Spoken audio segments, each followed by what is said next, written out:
কবৰস্থানৰ মাটিক লৈ দুই পক্ষৰ মাজত লাগিছে টনাজোৰা কবৰস্থানৰ 14 বিঘা 2 কোঠা 7 লেছা মাটিক লৈ বিগত 30 বছৰ ধৰিয়ে দুই পক্ষৰ মাজত চলি আহিছে গোচৰ দুয়োফালৰ সচেতন ৰাইজ উপস্থিত হৈ অনুষ্ঠিত কৰিছে আনুষ্ঠানিকভাৱে এখন বিশেষ সভা ঘটনা সংঘটিত হৈছে ৰামভোলাপাৰা বাংটিমাৰী কবৰস্থানত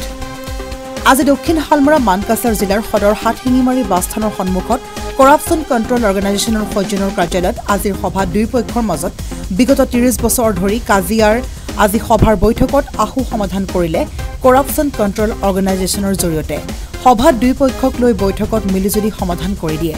এতিয়া দুয়োফালৰ সচেতন ৰাইজে সংবাদ মাধ্যমক লগতে কৰাপশ্যন কণ্ট্ৰোল অৰ্গেনাইজেশ্যনৰ কৰ্তৃপক্ষক ধন্যবাদ জ্ঞাপন কৰে উক্ত শিবিৰত উপস্থিত থাকে কৰাপশ্যন কণ্ট্ৰোল অৰ্গেনাইজেশ্যনৰ সভাপতি শাহ আলম শেখ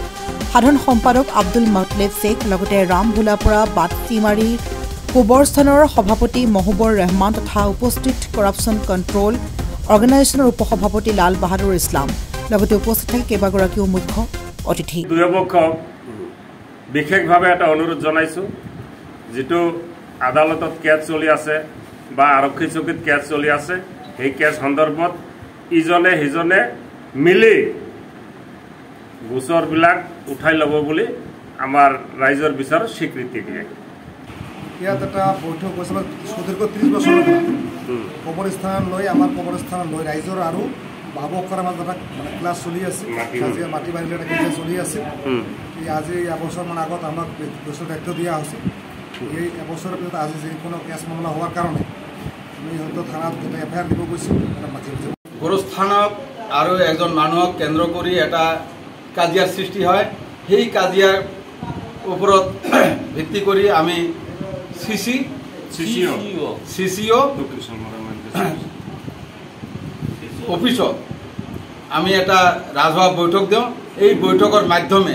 দুয়োপক্ষৰ কথা বতৰা শুনি আমি এটা মীমাংসাত আনিছোঁ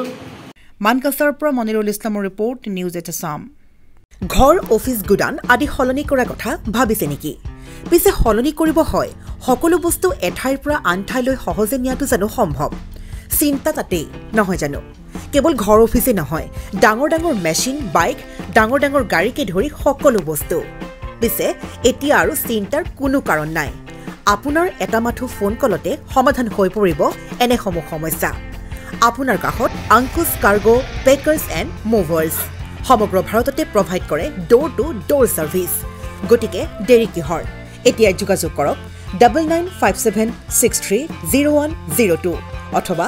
9546214823 নম্বৰত লগতে ঠিকনা